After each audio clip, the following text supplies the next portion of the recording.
In today's video, we're taking a look at the latest NHL trade rumors. We're looking at Erik Karlsson and some updates from Frank Seravalli about all the different teams that are in the mix. We also have an update on some potential deals between Boston and Calgary. Could it be a significant trade on the horizon depending on the future of Patrice Bergeron? We also have some updates on what we might see from the Maple Leafs as well as the Washington Capitals. And Tony DeAngelo has finally signed a new contract. All that and more coming up next.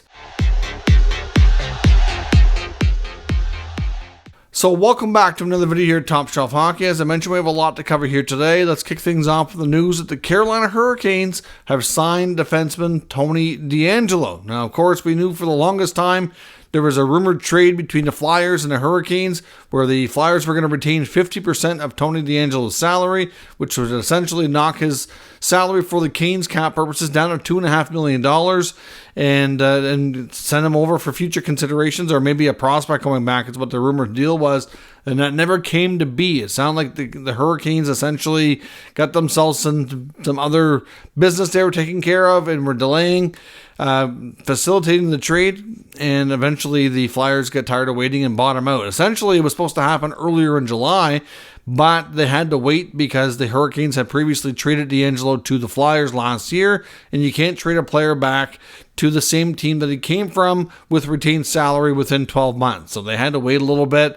And eventually that deal never rematerialized for whatever reason. But this actually worked out better for Carolina. So maybe they kind of knew what they were doing here. Maybe this was a bit of a ploy to save money. But essentially they get him for $1.675 million on a 1-year deal instead of $2.5 million. So they save a fair bit of cap space this way instead of the other way. And they don't have to give up anything, which I'm not sure they were giving up much anyway. But still, at the end of the day, this works for Carolina. He's a player that they know. He obviously played there before, had a solid season, knows most of the team, knows the coach. They know what he's capable of. And I think that this should be a real solid deal. Now, you have to wonder as well, does this mean that they're going to maybe take themselves out of the Erik Karlsson sweepstakes? I would personally think that there's a good chance that it does. I mean, really, they already have Brent Burns. Now they have Tony DeAngelo. Do they really need Erik Karlsson in the mix there too? I mean, it seems funny saying that. Do they really need Erik Karlsson when he's such a dynamic player and one of the best defensemen in the world? So it feels odd to say that, but you've already got Tony D, who can be your second best offensive defenseman and probably put up 50 points. And then you've got Brent Burns, who should be good for 60, 70 points. You need a different style of defenseman. Carolina's always had such a balanced blue line of guys who can produce offensively, but yet are really good defensively as well. Like they've had guys like Jacob Slave and Brett Pesce, just to name a couple there. They also have, Brady Shea in the mix, who might not be a superstar offensively, but he's certainly no slouch either. So, in all honesty, I'm not entirely convinced, and I never have been, that Karlsson's been a great fit in Carolina. He's played with Burns before. It did not work. There was not enough time and touches and the ability to be the top guy for both to have success to the level that they're capable of.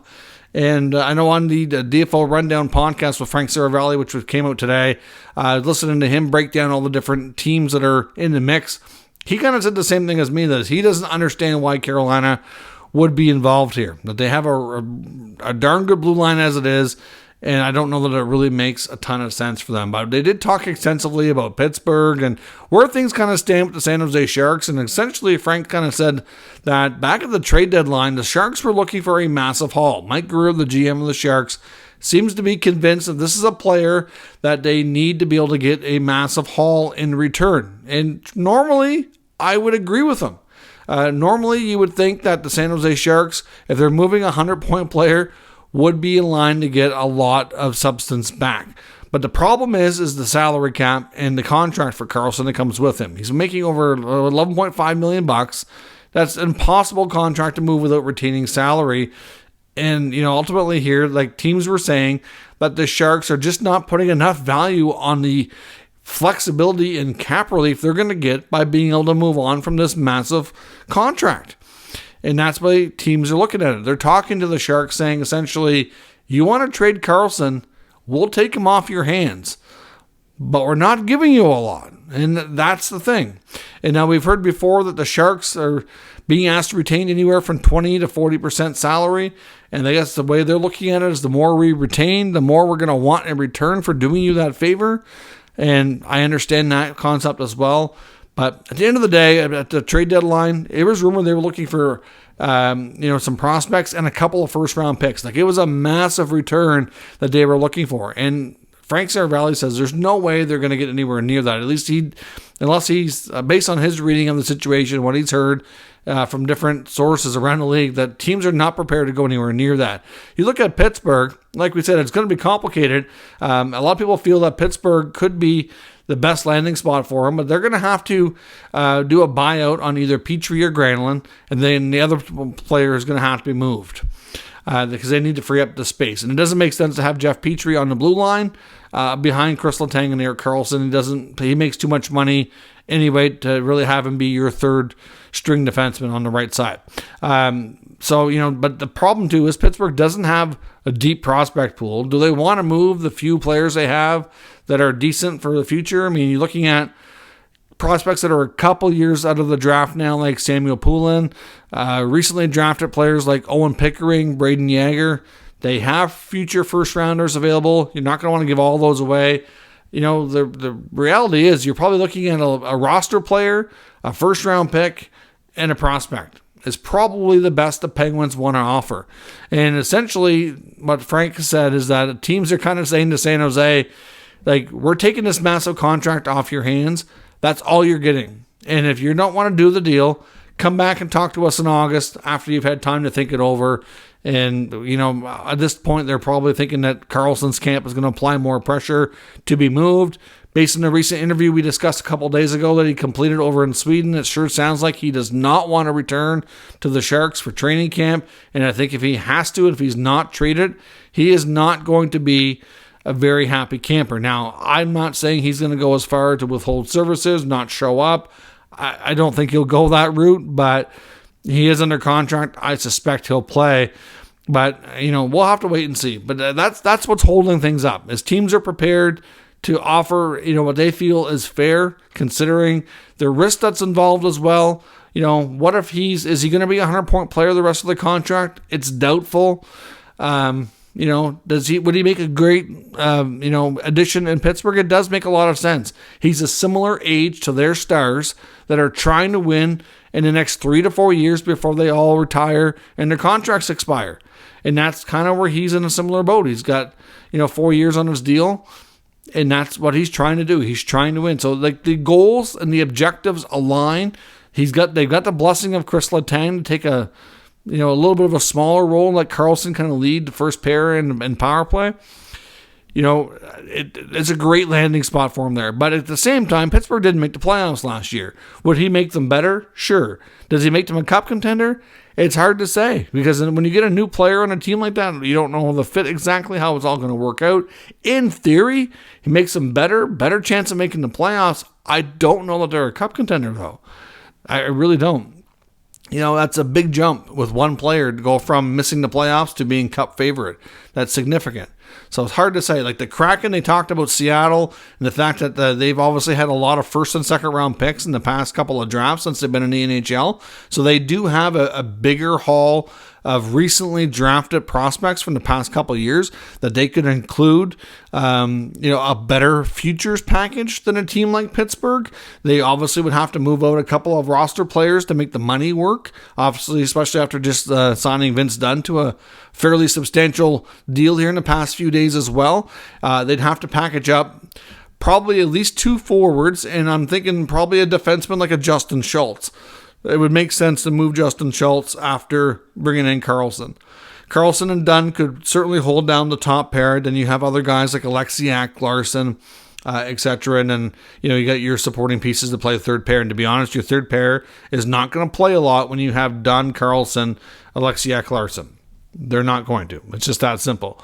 So, could you put together a good package? I think Seattle absolutely could.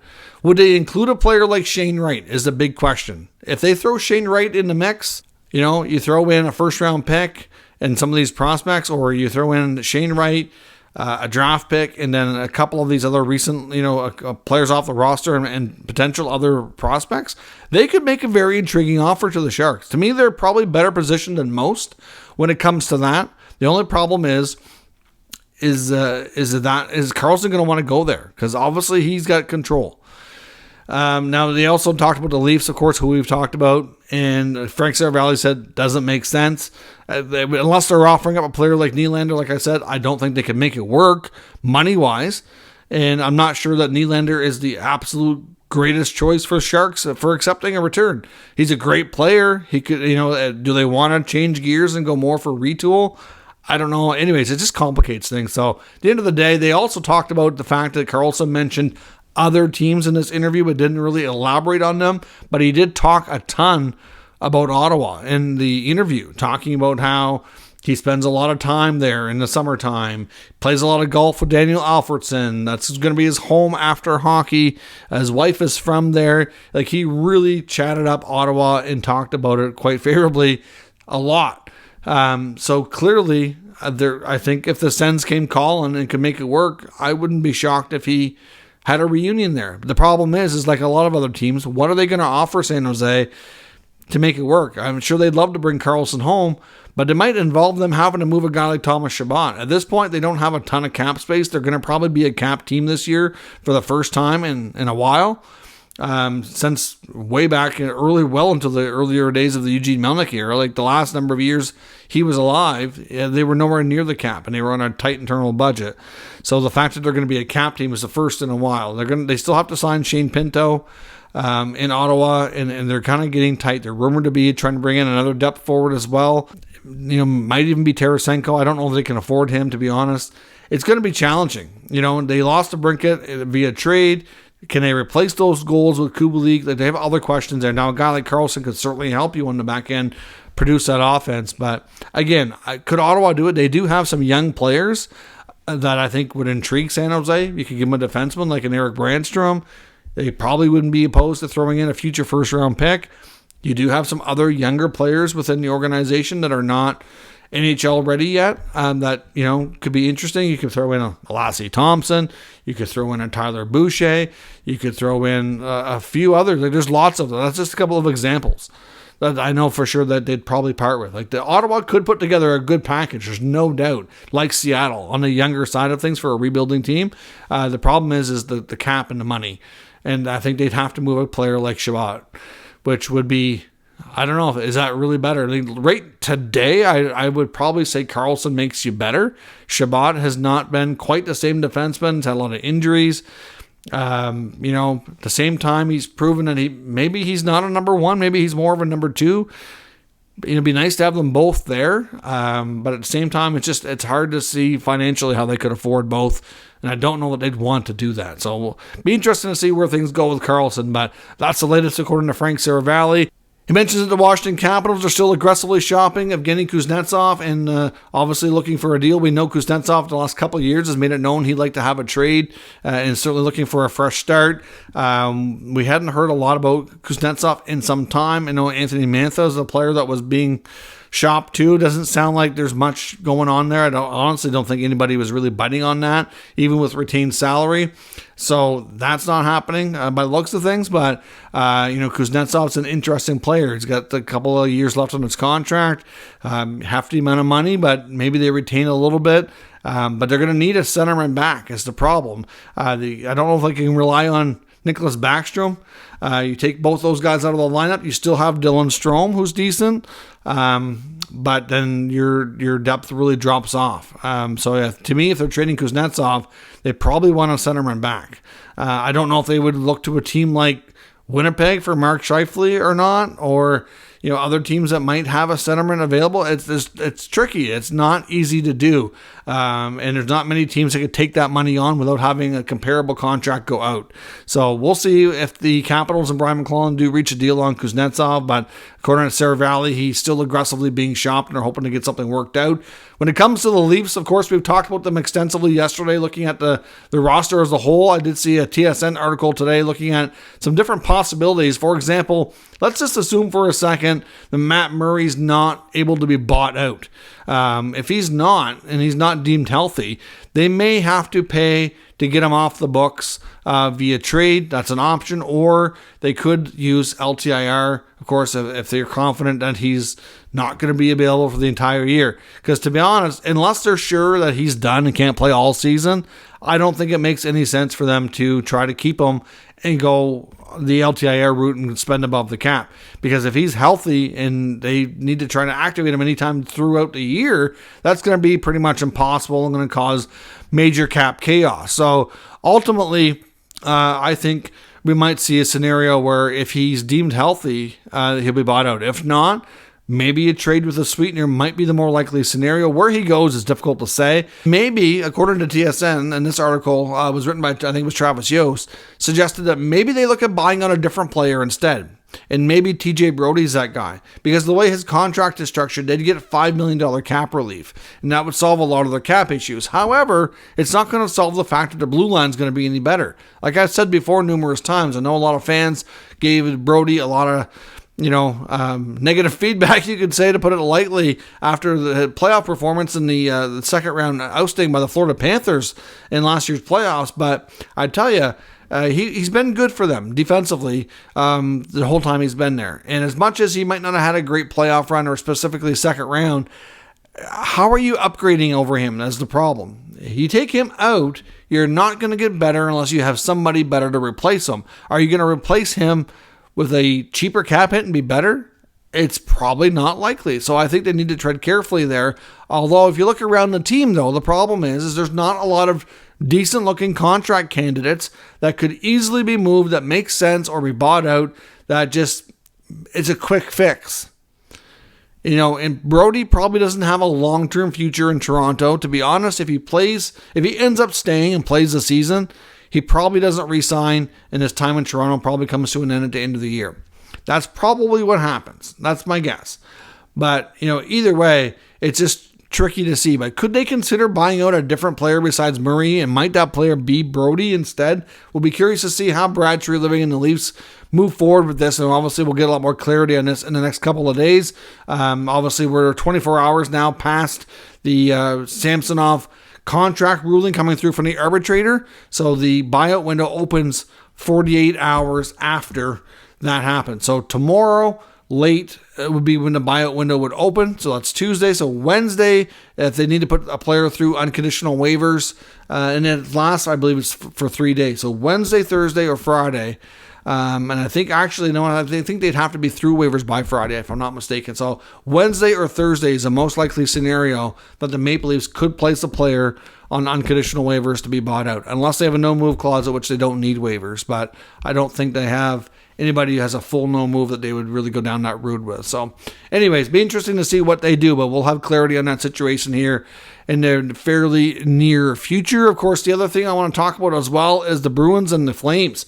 I've seen some speculation, the Boston Bruins, and this is really no new in a sense, but if Bergeron doesn't come back, it's likely that the Bruins are going to have to try to trade for a centerman, because they're going to be awfully weak at the center position. I think most are, even though it hasn't been officially announced, I think a lot of people are convinced that David Krejci's not coming back, or Bergeron's more of a question mark.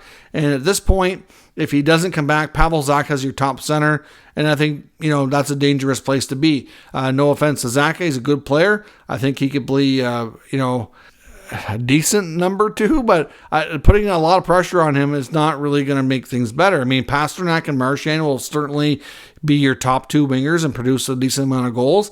And I know listening to them on the rundown on Frank Cervalli and Jason Gregor talking about, they even went as far as to make some very, very early playoff picture predictions for next year. And they said even if the Bruins, which is true, drop 35 points, they can still be a playoff team. And, looking at them, it's difficult to imagine right now, though, how this team would be anywhere near as good last year without your top two centermen. They still have Jeremy Swayman to sign as well. We don't know how that arbitration case is going to go. They still have to sign Trent Frederick. There could be other moves. I don't think their roster in Boston is going to look exactly the way it does today. So it's hard to say how that would all work. But without Bergeron, once they have clarity there, would it make a lot of sense for them to talk to Calgary about Lindholm? Lindholm is probably, of all the players that are potentially available, or made it clear that he's not ready to sign an extension, and it could be available for trade or could be available in the free agent market next year, would be probably one of the best replacements out there. He's not Patrice Bergeron, but he's a very good, very responsible two-way center who's been in. He's not obviously winning the award, but he's in the conversation for Selke, and he is really well respected in that sense. And yes, he's going to need a new raise, but to be honest, he's worth it. And the other thing about the Bruins is they've coveted Noah Hanifin since he was drafted. And a lot of the same management people are still in the organization. And he's also with the Flames and not re-signing. So I do wonder if it makes a ton of sense for a Bruins-Flames trade that could send Lindholm and Hanifin to Boston. The problem is what is the Flames going to get in return?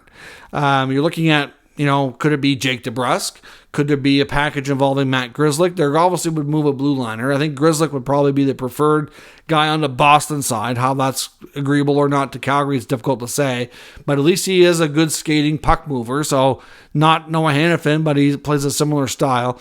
Obviously, DeBrusk is not afraid to play physical. He's a decent goal scorer. He could be a good help. He's not a centerman, but I don't know if the Bruins wouldn't have a centerman to really offer there, but they do have some interesting prospects, between Fabian Lysell, Matthew Poitras. Do they look at Beecher? They don't have a lot of top grade A prospects, but they do have a couple of these guys that are interesting. And if the Flames are going to risk losing these guys for nothing anyway, I don't know that they have a huge amount of leverage to ask for a huge haul. So clearly, to me, it just makes a lot of sense. I think Lindholm's a great Bergeron replacement.